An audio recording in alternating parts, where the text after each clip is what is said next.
Hello, everybody, and welcome. Good afternoon to you. It's the weekend. We're ready to go with more Cold War. This is the Collegiate Call of Duty Invitational presented by Army ROTC. My whole shift with me, Visions, and well, we've got 12 really solid teams to look over, most of which we saw from CCL playoffs. But, some are missing. So there's really kind of, an up for grabs tournament in front of us right now. I feel like that's the big thing. I'm surprised to see a lot of these teams that were, invited that have not actually got their rosters together for the day. But either way, that's going to be big opportunities for all the teams that are in it for us, Alan, because Yep. there's money on the line. There's a chance to get some redemption for maybe a playoff that did not go very well for them coming through just after a couple of weeks ago. Hasn't been all that long. And well, this will be a good look to see how much practice they've really gotten, since that Right. period of time here. So I think there's going to be a lot that we look out for today to see who might be able to stand out and come away with some chips. It's funny that you mentioned that storyline in particular because for our first matches, you see right above us, it's going to be the St. Clair Saints going up against Penn State. That Penn State squad, going after their inaugural collegiate entrance for Call of Duty in Modern Warfare, had a very successful year. But in a lot of the offseason tournaments, they kept grinding, they kept playing, Right. and they kept getting better. Now, that would have to hold true here as well because for Penn State, they had a very upsetting playoff run through the CCL, finishing top 48 and being surprised as a major favorite in winners round one to the MAC Marauders, which is not something that I think anyone would have expected. On the other hand, though, St. Clair pleasantly surprised a lot of people as they finished top 24, which was much higher than I think expectations were initially laid out for them going into the offseason or postseason, I should say.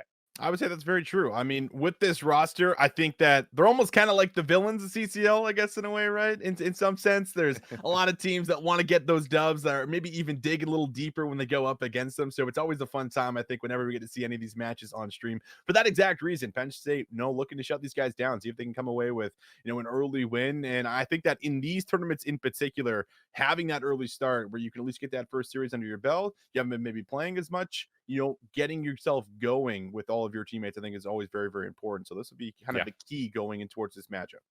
Well, let's take a look over at St. Clair's. It's going to be Priestley, Brandon, Sauce, NATO. Love that. And then Curious. Those will be the four that will be starting here for St. Clair. And yeah, I think it's just one of those things that this team was very middle of the pack through their division when they were playing through the regular season. They started to really kind of build favor near the end of the regular season in split number two, started to find a couple of key wins, started getting a little bit better. And then the playoff run, that was where I think a lot of people kind of got their attention stolen by St. Clair, as their winners bracket run was not necessarily all that lengthy. But what they were able to do in the lower bracket was actually pretty special, as they were able to get through a number of really solid teams as they were making their way through. So, not a bad finish whatsoever for St. Clair. Fell a little bit short of maybe where they would have liked to, considering the opponents that they met up against late into their bracket run. But still a team that I think is going to be really happy with the results they found during the postseason of the CCL and are hoping to obviously escalate that here in this Army ROTC Invitational. That's the big factor. I think coming off, a nice bounce back, knowing that you had a lot of momentum going for you in that last tournament, and just being able to bring a lot of that in towards something like this, where you might be able to come away with a win. You already mentioned it. Penn State, didn't have the best playoff run. That is, some of the recent results that have been in place. So it's something you can kind of keep in mind if you are in fact Saints coming in towards this matchup. But we do take a look at Penn State here as well, and I mean these guys do actually have some pretty nasty records. I mean, overall, coming through that regular season, a lot of these players, Ken, Shades, Johnson, Taze, like actually some really good, skillful players coming in towards the mix. I think it's always a matter of, are they always on the same page, and is that teamwork always clicking? And when it does, Mm. it feels like these guys are able to run over and contest a lot of the top teams here for us. So I think this will be an interesting look to see if they can maybe bring a lot of what they had during the regular season in towards this tournament here on the day, as well as tomorrow, if they can maybe keep things going. This almost feels like a tournament for Penn State that could save what were their initial expectations coming into the Cold War year, because Right. the four starting players that they had were four of the five that they had from the Modern Warfare year, and they were nuts. And I think they were all freshmen, if I'm not mistaken. So this is their sophomore year, if I'm correct. And they're hoping to obviously kind of improve upon what was a very disappointing exit, just top 48. They did play up against that Cal State Long Beach team, though, that we'll probably see at some point later down the road in this tournament. Very, very talented. They took them to game 5 in the lower bracket, but that's just not a lower bracket round 2 match you want. A No. number 1 versus a number 2. That was so strange to see. And well, Cal State would go on to actually get, I think, like top 8, top 16, something along that nature. So really, really, actually top 12. Pardon me, right in the middle. really good stuff from them. But again, we'll talk more about Cal State, I'm sure, at a later point, as they will be eventually, I'm sure, seen on broadcast at some point in time. But for this one, hey, we've got our 5 maps. They're at the top of the screen there for you. Map number 1 coming up, though, will be a Garrison hardpoint. So expectations here would be, okay, Penn State, we really stole the scene in Modern Warfare largely off of what you had in your SMG pressure. Maybe that's been missing. I mean, candidly speaking, we haven't seen a lot of Penn State play throughout the year. So we're kind of Yeah. getting almost the first read on them, which is weird to say in May. Yeah, actually, that's kind of an interesting point because that is exactly the case. Haven't really seen a whole lot of gameplay, but based off the results, I think this is a pretty favored map pool for them, especially with the Garrisons. And that's when I think you're looking at some of the subs that do kind of play a factor for this Penn State lineup. So, I mean, overall, have quite a few wins coming in towards this matchup. And I think this will be an interesting one for Saints. If they can come away with this first map and kind of, set that tone for us and let Penn State know, like, hey, we're here to play. This isn't just a free first round, then I think that's obviously going to be a pretty pivotal factor going in towards the rest of this series because it's a lot of Garrison and a lot of checkmate coming in towards the mix. So it's the battle between the bounce back of the subs and the ARs going from each map here for us to see who can maybe step up and start to have a really strong day towards the opening here in the first series. It's just wild because, just by the game battle seeding that we have here, St. Clair is technically the favored seed, but it's just really funny because, we looked through all the statistics of what we had from the CCL regular season, and none of what we're looking at would say that. I mean, just 17-2 on hardpoint is Penn State Sure. to the 12-7 of St. Clair. So you would normally think that, okay, like this Penn State team should have no problem. But I'm telling you, the St. Clair team, they got really good by the end of the year. I mean, they surprised a lot of people. The TESPA tournament that happened just before playoffs and then going into the CCL playoffs as well, they surprised a lot of squads, and that could be potentially on the cards once again. We're loading on up. So we've got Garrison, checkmate Garrison for our first 3. We'll see those at least for sure. And then you see the checkmate hardpoint and the raid search and destroy if we need them for the 4th and the 5th. Little back and forth between Garrison and checkmate here. But I think if you're Penn State, you got to come out, you got to win map number 1, one of your best map mode combinations, period, that you were able to find during the CCL regular season. And you need to find a way to get on top of the St. Clair team because you fall behind, they will take that momentum and run with it. That's the big factor, man. You gotta come out here. Show us the Penn State from the Modern Warfare season here, Alan, where there was just so many highs. There was a lot of big upsets, and that team overall just absolutely disgusting. Have to see some of that come in towards this matchup here for us as we're just getting ready to load in towards it. And I'm actually surprised with the map pool. If it was still Garrison in the rotation for S&D, I wonder if it would go, in fact, Garrison checkmate. It feels like that's Don't what you it wish that evil upon us, Austin? I'm not wishing for it. I'm not wishing for it, Alan, but it almost feels like that's what it lined up for us. Either way, we are here. It's time to jump in, ladies and gentlemen. We'll take a look at what's happening at the moment. And so far, a nice little start for Penn State as they come away with the first 12 seconds. But now we'll have to work on actually breaking back in towards P1. Yeah, really good recovery kills here for St. Clair after the initial break was essentially victorious for Penn State. Brandon just trying to hold on to the contest spot. Now maybe finding some favor to move forward, but he runs into 2 waiting Nittany Lions. Sauce-Nato does well to find a single trade, but the scrap time has been won by Penn State, and they're threatening to move through lights, so hold on to this rotation here. St. Clair still to win some gunfights, and good thing for Corius, he will be able to lock down one of those exits. It's an opportunity for St. Clair to get onto the second hard point and generate some significant time. Days here.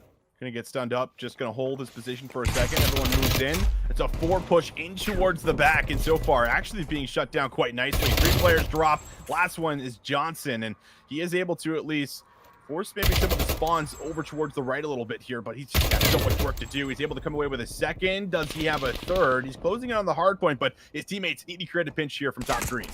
Yeah, and Johnson has not actually done enough to block the spawns nor flip them. That kill from Ken could put some consideration in towards the actual spawn manipulation, but you've got 20 seconds left in the hard point. The spawns, you really don't even want those left side spawns right now. You want to be doing what St. Clair is, which is, yeah, take those back 15 seconds. We don't care. We're going to go ahead and play for the 3rd hard point, and Sauce-Nato is on 3 in a row, winning gunfights right inside of the tools area. This is not bad overall for St. Clair. We will get a bit of a conga line as both teams will try to frantically stretch their way over towards the right side of the map, but the kills have only been 50-50s, and that's going to be great as Brandon takes the final 2, and St. Clair have won the rotation to P3. Wow, I mean, just controlling the spawn so far, it's been fantastic out of the Saints. Just everything that they've been doing with some of these big, impactful gunfights in towards the back. And now Penn State, who have not looked great so far on their breaks, need to find something here. And this is a lot better. Ken and Shades, they open up with 3 of their own. Brandon, who found that 2-piece for the spawns, now needs to play his life. His teammates no longer going to spawn in from behind, but do they have a read that there's still a 4th back here? Doesn't look like it. An 8 will come through, and there is Shades cleaning it on up. So control of the spawns looking good in Penn State, even looking at an early rotation as they're moving out on the map. Yeah, that's actually near perfect, you would say, I think, overall, from Penn State's POV. They do a really nice job of getting sort of the front side of that dark alley and into tools.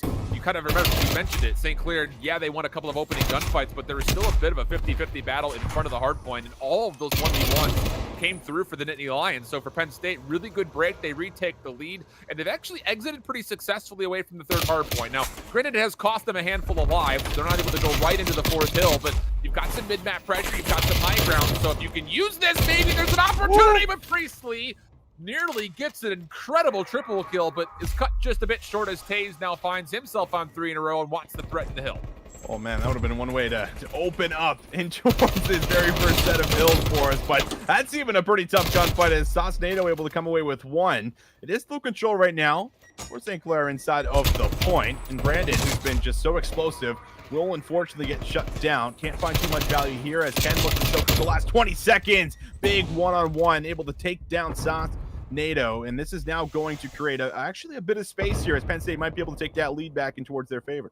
Yeah, and even though Taze falls right there in the kill feed, he's actually in a really interesting position to where he will read that, okay, St. Clair are coming through dark. Everybody from Penn State is going to know this. So they should be in a position to lock this rotation down to the 5th hill. But to be fair, St. Clair, once again, just very quickly finding kills all across the middle of the map. So an opportunity for them to start making their way forward and actually threaten this 5th hard point while denying some of that high ground positioning, or will they? Ken, Taze, Shades all finding simultaneous kills, and that's enough for Penn State to regain the middle of the map. Penn State starting to turn up a bit of the heat right now. Just look at all the positions. I mean, you have to break through these players in the middle before you can get towards the point, and they have been able to find 1, but Sauce-Nato gets that 2nd, looks to break open the point, and there's the double, maybe even a triple for him. Challenges Johnson, finds 3 to be able to get back inside of the hill. This is now going to force some of those spawns deep in behind this P5 hill. Going to make it very difficult to move back out on towards the map, and Sauce-Nato still frying as he's on 4 in a row. Yeah, that's a really good gunfight that he just found inside the lights window. Scrap time will be won. You see Penn State, they're not even able to rotate freely over towards the 1st hard point. They have to retake top green first. This is the right call, but it's going to take a lot of time, especially as Sauce-Nato continues to find kills. But as he falls, the rest of his teammates around him also fall. So that's straight 4 kills coming through for Penn State. Allows them to win the high ground, win the hard point, and get right back into the lead a little bit more comfortably. Good nades come down, able to find himself a kill, but Brandon throws a nade back. And now it's going to be Saints back in the point, but contested at the moment as everyone's waiting just to see who makes that first move. Brandon finding himself 1. You got some great zoning happening over by the square here on top of it. Sauce-Nato going to push in towards lights. He finds a kill up close. Now a chance to maybe even look for an angle to push on forward here and start thinking about these spawns heading in towards this PT build. Yeah, Jay's just trying to get right back through over to tanks, but is denied. Sauce-Nato, goodness gracious, he's having, I feel like every time that we're in a favorable moment for St. Clair, it's because of this guy. 20 and 11, over a minute of hill time already, and the first player to rotation. Shades, is he going to expect this? No, he will not. Sauce finds another, gets himself the double. 4 in a row for Sauce. Even reads that a player had mantled. Gets the regen, wants the chow. Oh, he's going to flank the flank. This could get nasty, but the timing not quite there. Taze able to take care of 1, but it's not enough for Penn State to even threaten the 2nd hard point yet. Yeah, I like the idea of trying to make that play happen, but at the same time, you're on 4 in a row. I think you could play for some kind of a streak. And the way Saints have been playing, maybe it might not even be needed because the setup here has actually been pretty strong. And trying to break in will be Penn State. Last time, it was just the scrap time they got. This time, they want to come away with maybe half of the hill, but they're being denied that opportunity. 2 more are going to drop here for Penn State, and well, Ken's just going to try to make a play with his teammate fighting for the last 20 seconds. Just going to be a quick contest, but you have to start thinking about this rotation, and now you're down just about a full hard point. So things are get very dicey for Penn State as they have to move across towards the next hill. It's kind of a copy-paste from the last time we were here, isn't it? They essentially try to play for the long flank around the back to win spawns. And really, outside of the first 20 seconds of the second hard point, you don't really want those spawns because it just takes you so long to get into the bag. But we said those exact same things last time, and Penn State still won the rotation to P3. And that seems to be happening again. Long-range shots from Taze. Not quite good enough to take down Sauce NATO. Does force at least a team kill eventually, and as Shades has some space to work with over towards Garage, there is still a chance for Penn State to contest from the front, and as they do, they once more clean things up. So it's not what I would call the traditional way of rotating from 2 to 3, but it still finds success 2 straight times for Penn State. Yeah, it has worked out for them, but Priestley, he's looking to put a dent in towards the point. It's all up to Ken there for the time being, but the spawn's at the back, meaning that you could still fight for the last 20 seconds, and Chase is absolutely going to come in from behind. The snap looks good for a couple of the shots, but Brandon able to bring home the gunfight. 15 seconds up for grabs, and you certainly would love to take it if you can. And you can see Brandon just trying to force them back in towards the spawn, see if he can fend them off and stop them from exiting towards the new point. But Sauce NATO, he's already pretty much ahead of everyone on the ball. Finding a kill top green is going to allow him to now set up freely in towards the new point. You kind of feel like if St. Clair's going to put this game away, it's going to be by off some play from Sauce NATO. We'll find one kill on to the hard point itself before falling. SMGs for Penn State making their way forward, but they have to get through Corey. He's done well. Locked down the high ground. One more contestant just below him. Little spinnerama finds the third. Good moment here for Corey. In a clutch moment as well, mind you. Just 13 and 23, but those 3 kills, very important. Even though Penn State worked their way back, you've got Priestley now finding some AR favor. Also nearly grabbing a triple, but the Nittany Lions will hold on to the middle portion of this 4th hard point and have a chance to get over 200 points, pending they soak up the last 20 seconds. Oh, those are big kills. And if you grab that 4th, you're able to maybe press forward and see if you can maybe get some early positioning for P5. Not the case, but you get the scrap time. And Penn State, just a couple of hills ago, they were down a full hard point. They have now brought that right back. And this is going to be a tie game heading in towards P5. But we take a look at Johnson right now. He's trying to make some moves in towards this P2 hill. See if he can maybe push through, get in towards Bricks. He's got his teammates with him. They're going to make that double chow happen, and they will take out Priestley. So that is step 1 to getting towards this point. And now they can look to float on through. Taze going to get over to the cobble. This is a huge position. Good help from Ken. This is actually brilliant for Penn State. That's a very clean clearance of the middle of the map. So now St. Clair, they have to fight their way out of the backside spawns. Opening shots decent from the side of Priestley, but it's Johnson and Johnson. The vaccination in one shot to what St. Clair's trying to put together. And now it's just down to, can you find a way to get into this hard point for St. Clair? Because Penn State could absolutely still win it here. They very much could, and Saints now really need to rely on their subs to do it. Sauce NATO, he's been the one, but one by one they're coming through, and they are just being shut down. The last 14 seconds, that's all you need. No one is on the point at the moment here, so 13 seconds left on towards this point. It looks like you will be going towards a new hill as the break comes through, but you need to find these kills and set up very quickly. Still down by quite a bit. You get the scrap time at 11 seconds. That's all that's needed here for Penn State. You get the clearance of lights, you get the clearance of top screen. You've got the high ground to fight through here, but Priestley, he's going to have to do something from this contest spot. He's the last player left alive. The last hope maybe for St. Clair. Denied, and Penn State will get the clearance they need to safely take map number 1. It was a battle. It was a close one, but in the end, it's the Nittany Lions who strike first. Got to give some credit over to Penn State there, Alan. I mean, they were trailing just about the majority of the game. They were slightly behind, but it just comes down to a couple of those big hills. I mean, specifically P4s and P5s that they were allowing themselves to come back into the game and not just to tie it up, but also take control of that lead and hold on towards that there for them. Enough to be able to come away, but despite that being one of their best hardpoint maps, I mean, Saints certainly gave them a really good run here in towards the very first set.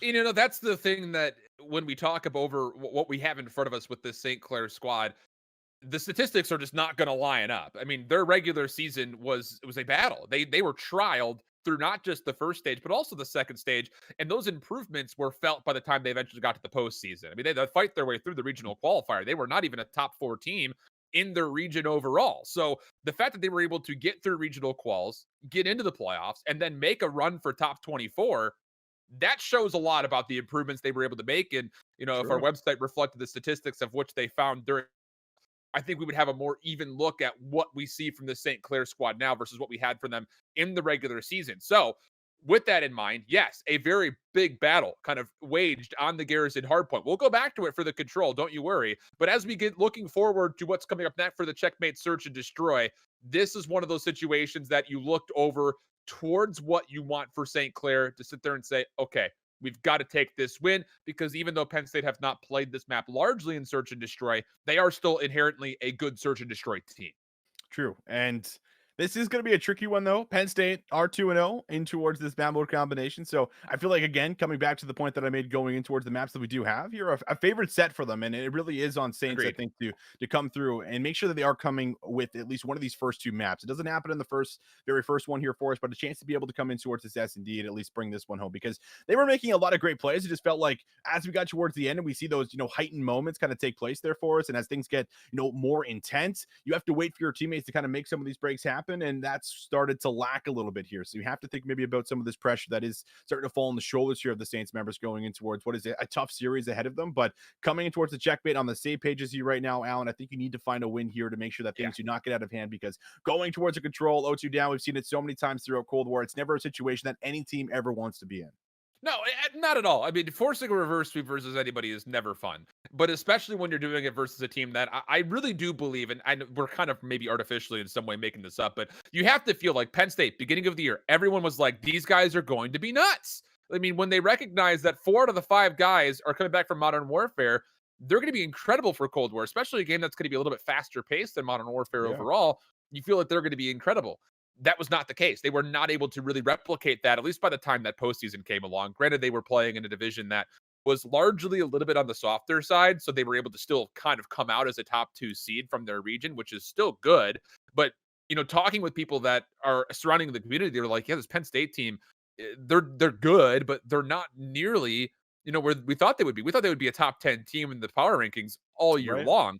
That was not the case. So I feel like this would be a really good time, I think, for Penn State to really kind of come through, clean up a good, really competitive team in St. Clair, and sit there and say, okay, we maybe didn't have the greatest regular CCL season, but be careful from us between now and next February because anything that gets ran is going to be ours. That's the whole ideal you have to feel like, especially because, I mean, hell, end of the Modern Warfare, everyone's like, these kids don't stop playing. They're just grinding every day for things that aren't even on the schedule. So, That was actually the biggest thing. I think I remember doing like an interview with one of the players last year at Penn State and just hearing how much time and practice they were putting in. I was like, oh my God, like you guys are dude, really like they're it good feels too. They're like they're really putting good. in like, yeah, like balancing school and whatever other work that they're doing on the side as well. Like it really felt like these guys were, firing on all cylinders at all time because they're all striving towards the same goal, which I think is always something that's really important when you're talking about the overall atmosphere of any team. And yeah, I think these guys really do want it. You're coming in towards, your rookie year last year where everyone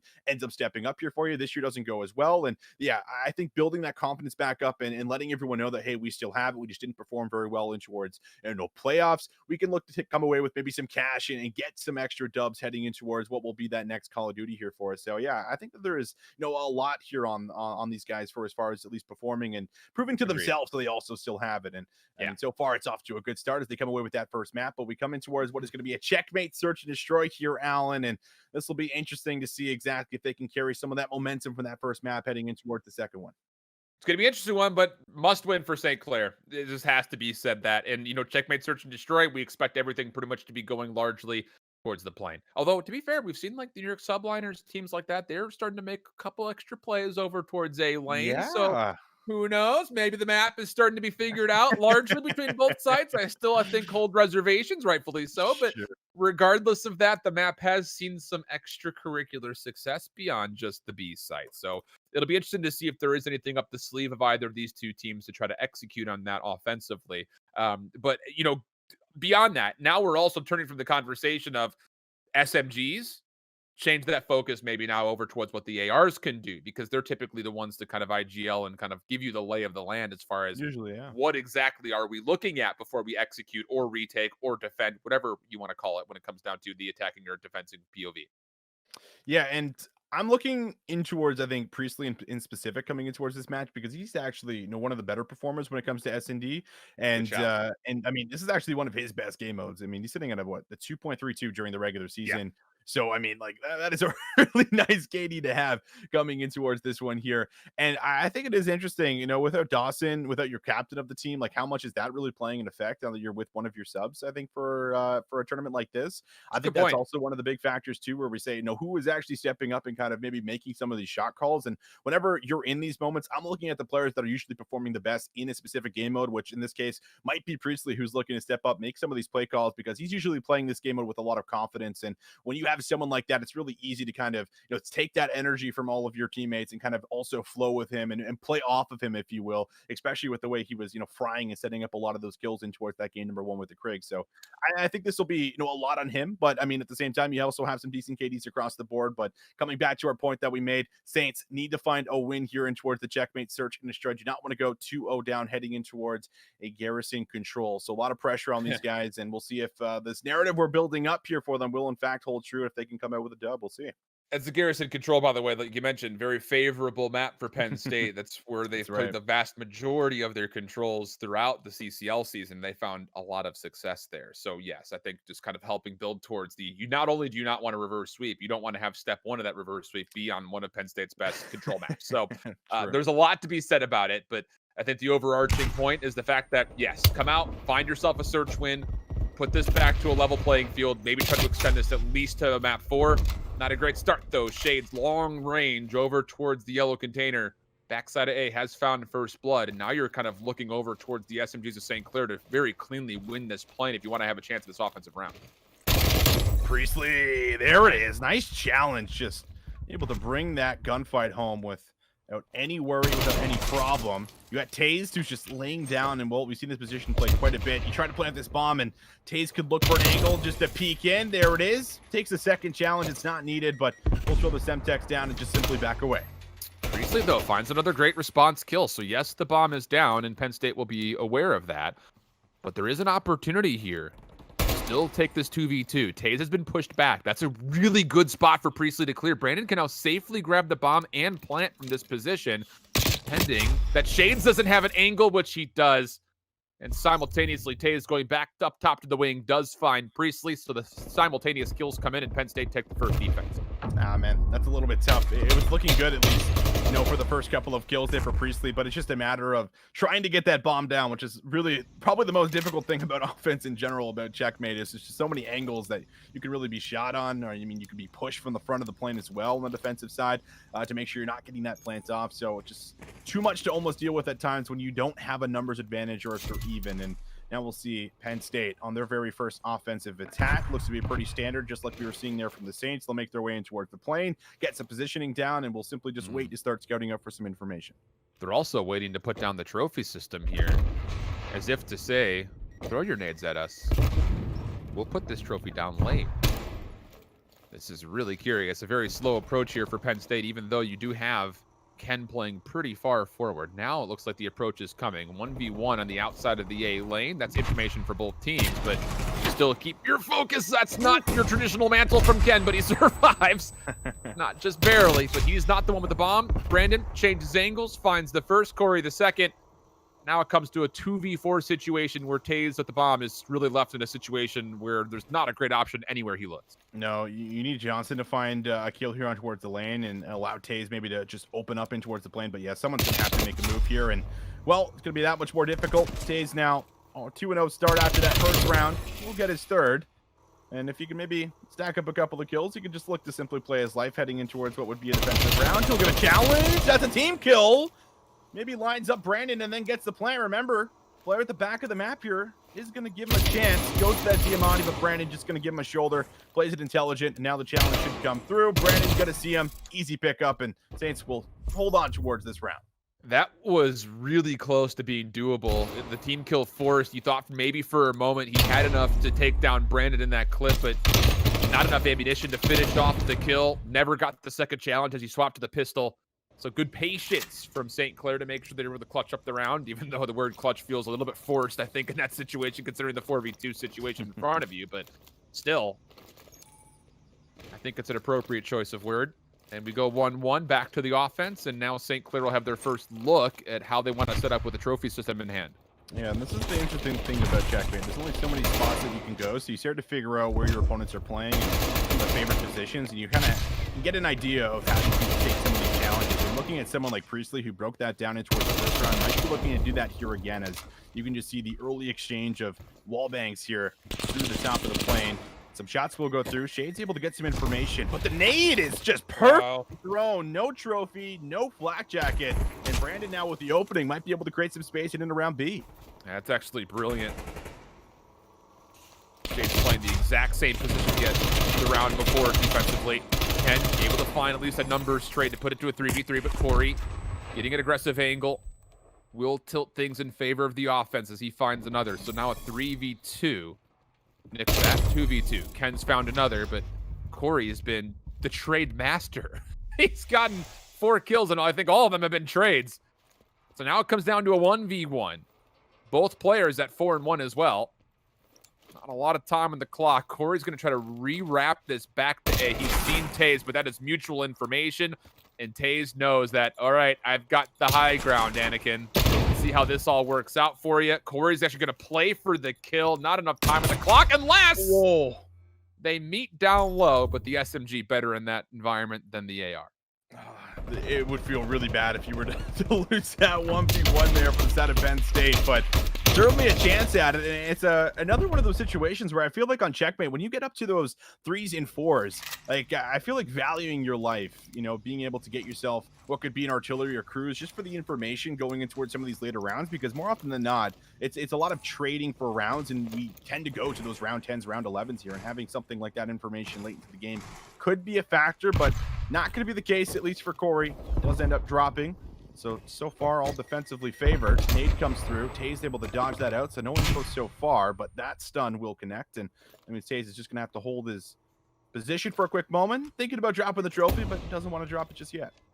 Yeah, it's been interesting. This is the second time that Taze has had a trophy system offensively, but has opted not to plant it immediately, essentially allowing St. Clair's utility to come through. On the opposite side, though, I mean, there are defensive trophies keeping everybody safe for St. Clair, so there's going to be very little to no information for Penn State on this approach. And Ken is actually not holding an SMG. It's going to be an AR. Oh, that angle. Johnson will see sauce. That's at least information that someone has exited from the B side, and that might be enough for the call to come through as saying, Taze, all right, time to go. Let's get you on this bomb site. 30 seconds left. For a plant here, and there's the pick. Ken finds it. Sauce Nando, he's been just on that staircase. When moving in for a plant, Taze has found himself on top of the B bomb, so this could very well be a plant. Let's stop it. He might line up 2, and he does, and that's going to put things in towards a 2 versus 2. Oh, the bomb never got planted.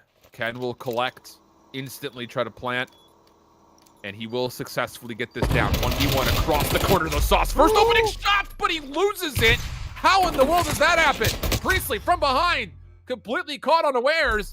And Penn State somehow, some way, win a crucial 1v1 gunfight on the bomb site and find themselves their first successful offense thus far. I mean, it's as simple as you got to win those, right, Alan? Like, that is the situation where you get the first couple of shots, you know where he is, you go for the reach out, and Ken just smokes you with a Krig 6 up close. I mean, yeah, that cannot happen, especially when you're playing isolation like that, where both players are not together, so you can't play for a trade, and you're more or less just stopping that player from moving out to create the 1 versus 2.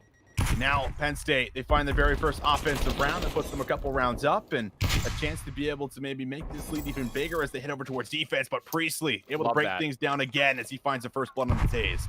I really, really like that setup from St. Clair. I don't know how much this is a cognitive choice, but you got to remember that the last round they were on offense, they had a beautiful set nade onto Shades. He's changed his position. He's no longer playing yellow. He was trying to play underneath the plane, or at least have an angle underneath the plane with Taze, but this time St. Clair got aggressive in the same spot, wins the gunfights flawlessly, mind you. And so it just comes down to aforementioned Shades. 1v4 situation. You'll find one for free. But where are the others? Semtex comes out. He caught off guard by Corey. Nearly actually snaps to him, but St. Clair, too many numbers, overwhelms, and they take an offense in response to keep it just a 1-round differential. Yeah, it's great pacing change-up. I mean, we've just been seeing a lot of the rounds where it's just going down to the last 30 seconds. It's like, all right, well, I mean, we have to make a move on offense because we're simply going to run out of time. So this time around, it's just let's try to make something happen a little bit sooner. Let's not allow them to adjust and try and set up after one of us finds a pick. And that's exactly what kind of takes place here for the Saints. So that comes away with a round, and now a chance to be able to tie things up as we'll see Penn State back on towards the attack. They found a couple of opening picks here. They've been working this right side quite nicely, and have actually found a lot of the picks over here through Tetris to open up some man advantages towards these rounds. But Taze is going to find himself underneath the plane, likely going to hop up and going to start scouting things out. But Saucedo, he's right in that position. You can see the pre-aim through the wall. Someone might be willing to take some shots here to try and see if they can scout him out.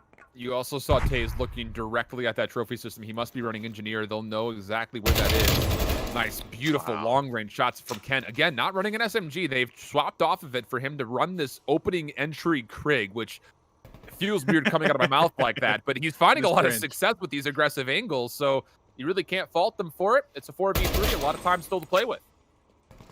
Shots go through. Saucedo, he is scouted out. Ken's going to take some wallbang shots. Beautiful. Ken finds the second. And now how do you stop this bomb from going down? No one's in position. It's just a player that's close inside of the plane, but Brandon feeling the pressure. Going to be a little bit less as Ken does end up dropping. That's actually 2 for Corey. So now it's back to a 2 versus 2. It's even odds. And I don't think anyone knows that Brandon's here. Johnson sees Corey, but not crossing the exit. He crosses maybe a little bit too slowly. Spam shots, not going to finish the kill. Taze running quickly, trying to come forward. Will find the final shots onto the last 2 Saints members.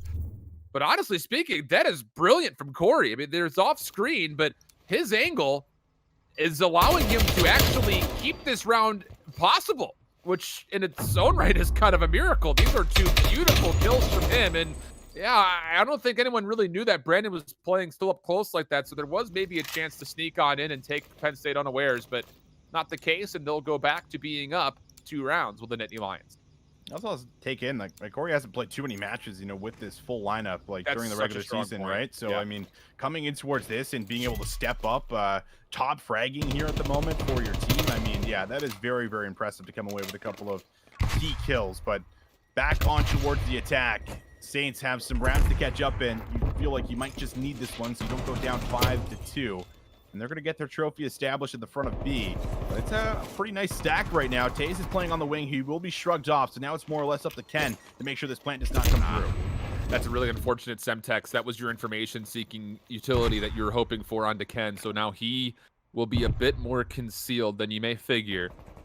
Corey, Johnson, do they see each other? Not quite yet, but they're about to. And Corey wins the gunfight again. He's 8-4. But watch out for number 6. Tased, making a long play. It's taking a bit of time, but Ken back onto a sub. Doesn't even need the help. Wins 2 on top of the bomb site. Nearly takes the 3rd. Easy cleanup for Taze. And, well, this is the last thing you said you wanted to see for St. Clair. They find themselves now needing to win 4 rounds in a row to take this required map number 2 in our mind. We've seen Corey do it, but Ken's also been doing it too, where he's able to just find this double kill. That trade has to come in. I mean, obviously, or else it's just a free pickup in from behind as you're just so low. There's nothing you can really do in that situation. So yeah, it's now looking great here for Saints at the moment. I mean, they found a couple of rounds, but it's been off the back end of just kind of lowering these numbers and finding those picks at the beginning of them. That has not been coming through with the last couple. So becoming more and more difficult for them to get something done. And you have Saucedo who's still not really been able to get himself on towards the board with a actual real kill. So it's been pretty difficult here not to have your subs doing exactly what we've seen from Penn State inside of this plane, as Taze has been the one to make the plays. He's also been the one that's been looking to carry the bomb, but that's now been switched up a little bit. And now Taze is going to look to go through, but Brandon gets the timing, and that's going to be a nice pickup here from Priestley. That's actually massive. The fact that Priestley gets that kill and not Brandon. Penn State have no idea that Brandon's underneath the wing still. Unless Johnson can find an angle through a lane. I mean, he's going to have to find a kill somewhere if there's going to be any sort of a play. He's waiting for someone to rotate, but honestly speaking, if you're Penn State and you're inside and around this plane, you have to be the ones to force someone to make a move, or will you?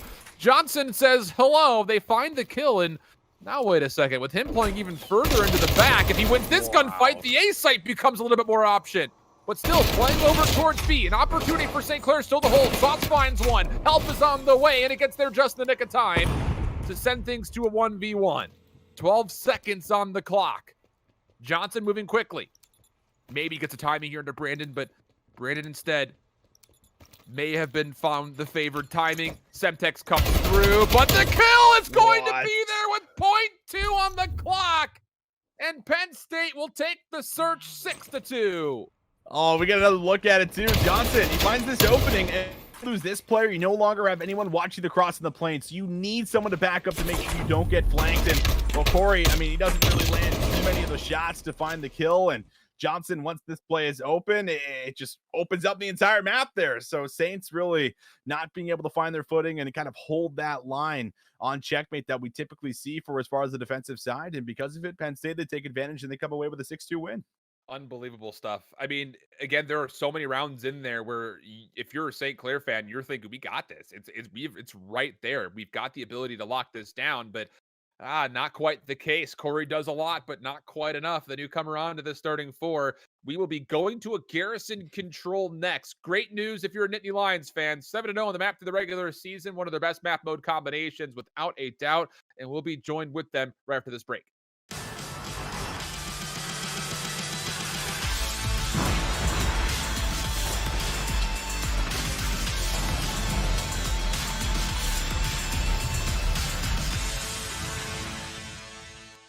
Since 2018, College COD has been the go-to source for collegiate Call of Duty action across North America. 4 years ago, a small, passionate group of college students had an idea to bring a competitive Call of Duty environment to other full-time students. And in its first season, the CCL showcased a mere total of only 8 teams. But with that, the CCL was officially born. Fast forward to today, the CCL now encompasses 180 teams representing over 150 different schools. What started as playing just for bragging rights has turned into more than $30,000 earned by students in total prizing. And in that time, over 2.7 million total viewers have been a part of the journey to where we are today. Wow. But we aren't done yet. Every year, the Esports Awards host a place to recognize the best in collegiate esports, and we would love your help to gain a nomination in this coming year. To help nominate College COD for the Esports Collegiate Award, start by going to esportsawards.com/nominate. On the left side of the screen, at the top of the community column, check the box for the Esports Collegiate Award. Scroll down and click Submit Nominations. Write us in as College COD, and if you want to help out even more, tell them why you love us. Write in our socials with any experiences you may have had with the CCL. Click Submit, and you're in the home stretch. To finalize your submission, write in your name, your email, then click Submit, and your nomination will officially be in. The CCL is 4 years in the making, and with your continued help and support, we will not be going anywhere anytime soon.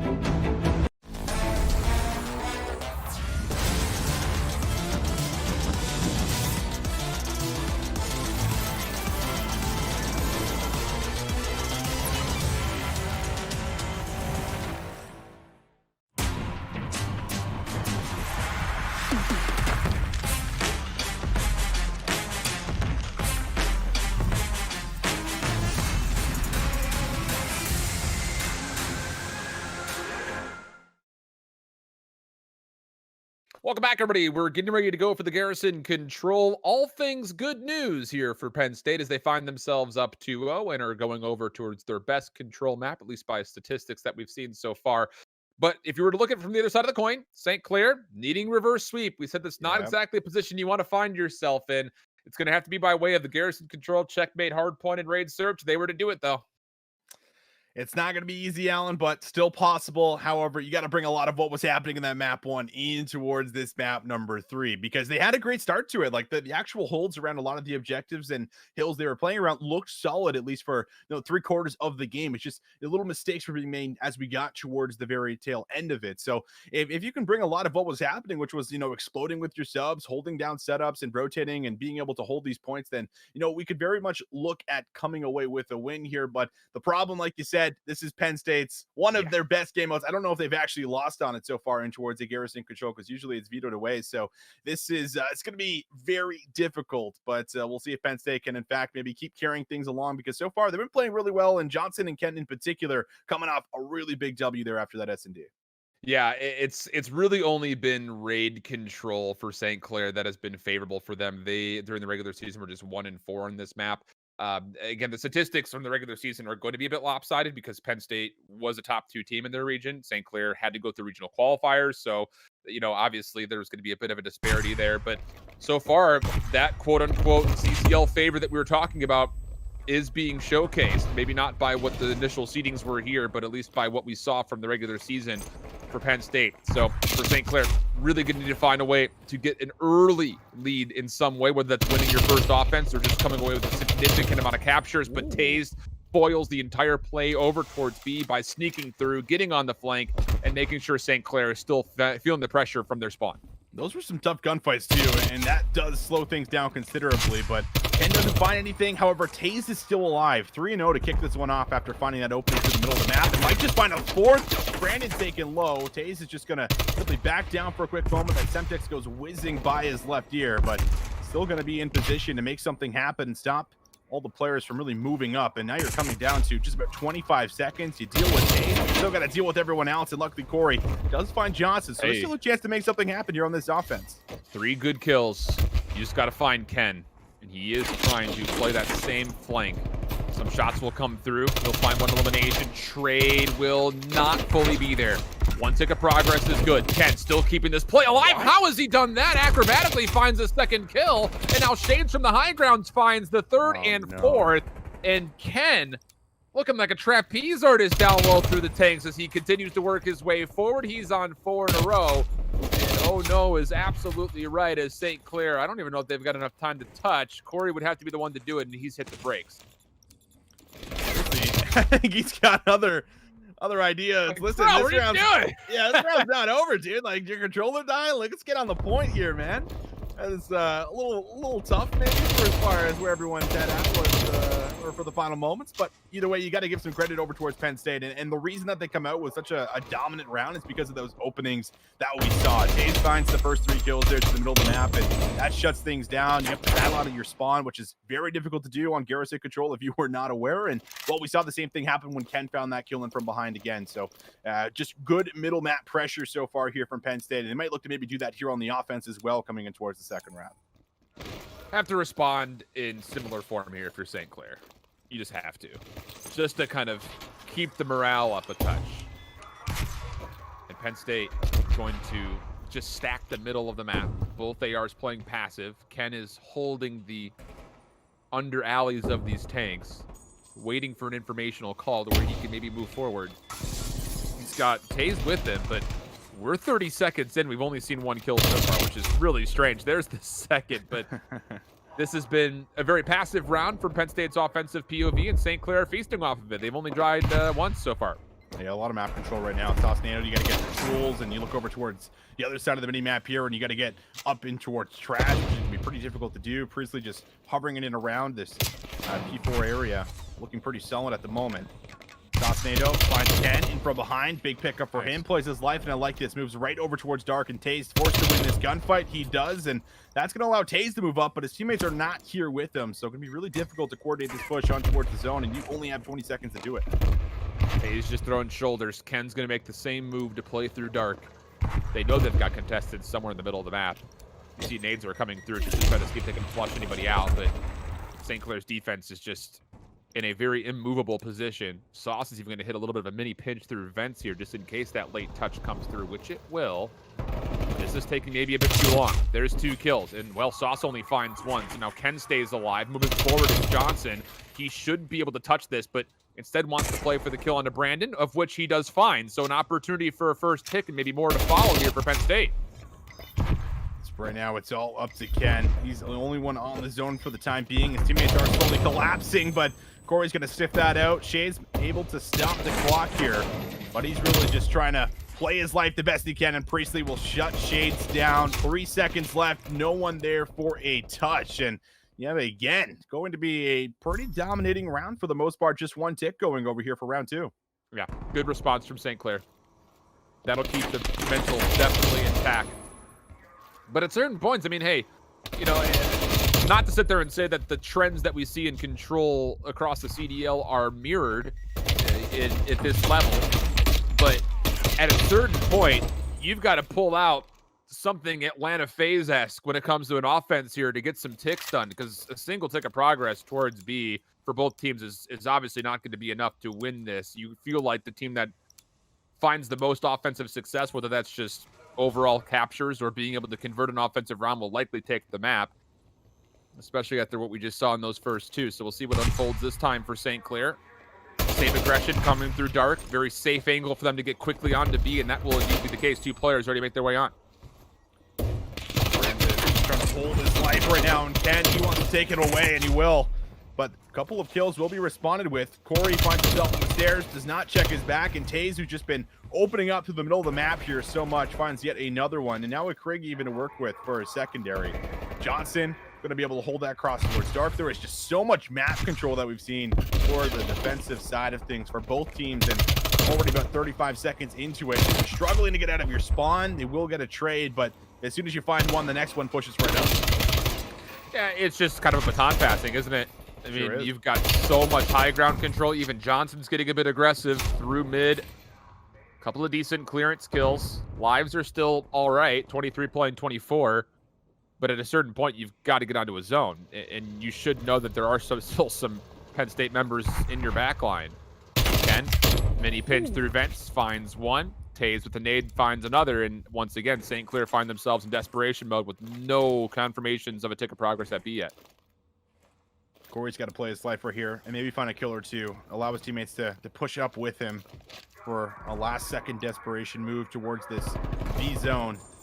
Corey going to stop the clock here. Taze very, very close, and you can feel it. Everyone closing in and around. Needs to find some gunfight wins, and Brandon gets a trade. And Sostano does follow up with a kill, so a chance still to stop the clock, but it's going to be all up to really just one on the point. Brandon able to find a kill. Priestley there to get the touch. Stops the clock here at 2.7 seconds, and there is still a chance. Trophy system is keeping a lot of these incoming counter nades safe, so there's actually a major chance here.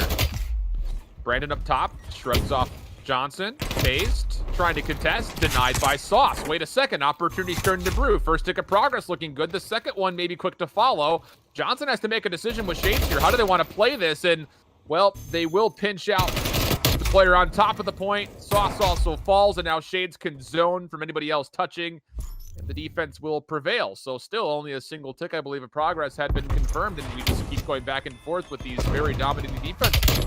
And it's been off the breaks. I mean, when you have an opening break successfully here on the defensive side for Garrison, like, you just get in so many different positions that it becomes a brief moment of, like, hide and go seek. I mean, very similar to how, like, St. Petrograd played in Domination last year. It's like you have to go and find these players, and it can be really difficult to do so because there's so many positions that they're in, and they're also, waiting, pre-aiming you, challenging the gunfight whenever you go looking. So you have to be on your toes while you're also going searching, and it's very, very difficult. Penn State have been abusing the middle of the map here on the attack, or rather on the defensive side. We'll see if they can maybe do some of that in towards what could be their very first offensive win here. A chance to close it out. The Shades opens up the first kill, but Sostado, he has found his angle to try and come in from behind, and it will pay off here as he finds Taste. Yeah, this was a different look for Penn State. Their opening offense very passive, where only the SMGs were trying to threaten the middle of the map. This time they pushed through it. ARs are also in positions to try to help watch over the top of them, but St. Clair still find themselves on top of the gunfight. So all of that initial pressure from the Alliance has been alleviated. Sauce is now the furthest defensive Saint member forward, but as he tries to back up to safer confines, he's taken down. And as a second kill comes through, now Penn State can threaten the B zone. And I actually really like this idea from Johnson. You'll see that the zone is green, so there's going to be one defensive member onto the A zone. But if he finds the kill on rotation, he could actually get onto the A zone. This is what I mean. This is something that the Atlanta FaZe do pretty regularly. And yeah, he'll see it go neutral. And now is maybe the chance to go, and he will. This is a beautiful play from Johnson. Oh, he wins the kill there too. Brandon will find the trade, but this opens up everything by B. Corey could look for a last-second contest, but not going to get on the zone here in time. So they will concede it. Minute 40 now to work with. You're going to have yourself a couple of lives in your favor, so a good position to be in. But now it's about battling through bricks and getting in from behind to see if you can get towards this A zone. And, well, that's a good start as they find a couple of kills off the bat. Sauce needs to keep his life. Doesn't even need a challenge. You have to be okay giving away a tick of progress just to hold on to the high ground. And, well, he will come back through, find himself one. Brandon off spawn gets another. So it's just down to clearing out shades, which happens very quickly. So an opportunity here for St. Clair to reduce the life gap and maybe kill off some time as Penn State have to regain the middle of the map before they can really make a play over towards A. Ken, oh, you would have loved to have won that. But Shades will find one in exchange. So a brief little 3 versus 3 as you move out on towards the map. And Sauce NATO, he is actually really behind enemy lines. He can be annoying here. He's finessing almost there for the gunfight, but that actually is going to be 3 players dropping for the Saints, only leaving Corey on towards the A zone to try and defend this. And, well, you can see everyone just collapsing. They will be able to find the easy pickup, and now the stack on the zone might just be here for the win. It's going to be up to the Saints to create a play. It has to be now. And we'll see the pinch up top. Priestley's got to make this play happen. That last hit well on the way, but Johnson finds one, make it a second. And there is no one here from the Saints to get here on the point. Penn State come away with the dub in 3-0 fashion. Yeah, Priestley's in a really good spot to regain that zone if he just moves a touch quicker. As soon as that nade kill comes out, you have to know there's only one player left. You have to be able to make that play forward. If you die from behind, at least you've gotten a chance to win that kill onto the point itself to allow your teammates off spawn to then fight the one player that's on the high ground. There's an opportunity for a retake there, but it all starts, I would say, with Johnson. He's able to kind of get that win topside bridge, gets into green. His teammates are playing for B, wins that 1v1 as he moves on to the A site, knowing that it's been cleared. That forces essentially St. Clair to sit there and say, we cannot allow this one player to stay on that A zone. We have to give up B, retake A. It gives Penn State that extra 60 seconds, which in the end, they needed about 40 of those extra 60 seconds to win the round. So good stuff through and through. A 3-0 for the Penn State Nittany Lions over St. Clair. Now keep in mind, this is a double elimination bracket, so we'll see if St. Clair can keep their life and maybe make something special happen in a lower bracket run. But hey, we wanted to see Penn State come through and kind of live up to expectations. 3-0, I think, would have been a great way to start off this tournament, and they find it very nicely. They do, and it was a good recovery in the hard point. I think coming back in towards that one, and then they just went towards that S&D, looked solid. 162, coming in with a lot of big rounds, and again, looking at someone like Johnson and Ken, who were just finding so much success in and around the lanes, or whether it was in the plane, where Ken found that nasty 2-piece there in one of those ending rounds. So a lot of big plays coming out here for them, and that is the start that you want towards a tournament like this, where it can be very momentum based, and finding these big wins to kind of kick things off in 3-0 fashion is exactly what you want. I don't know if you have the chance to take a look over the bracket just to kind of give you a lay of the land as far as how things have gone here in this 12-team affair. You are seeing there actually are a number of teams that have actually moved forward. I don't know if I just refreshed my bracket and saw a couple of more results than what we're looking at here. But Ottawa Black, Texas State are going to be playing at the top side as Illinois State was not able to kind of meet Texas State whatsoever in that first round. Cal State Long Beach has beaten New Mexico State. I wonder how that game had gone. So they'll be playing up against the Illini Orange team. Penn State, as they win in 3-0 fashion, will be moving forward to meet esports at Purdue. And, that Purdue team is looking for a win here after they were not able to fully participate in the CCL postseason. So I know they're going to be coming out hungry. And then Arizona State has been able to get through Colorado Boulder, and so they will be meeting the Carleton Ravens on the bottom side of that bracket. So that's going to be what's coming up next, winners quarterfinal. Initial thoughts as far as the 12 teams we have here, though, from you, Austin, before we send things to a break. Yeah, I think the big keys that we have here, I think you're looking at the Ravens and Ottawa Black, especially being on the opposite sides of the bracket right now. Yeah, I think those are, two of the big two of the big teams that you're kind of keeping your eyes open for, and a chance to be able to maybe find a couple of wins, maybe even meet up with each other and towards the winners final. So I know anyone who's going in towards those matchups really has to bring their A game, because we just know how good those guys can be when they're on the ball. Indeed the case. Well, we'll send things to a break, get ourselves set up for the next quarterfinal matchup. Do not go too far because we've got more of the Collegiate Cold War Invitational presented by the Army ROTC coming up right after this.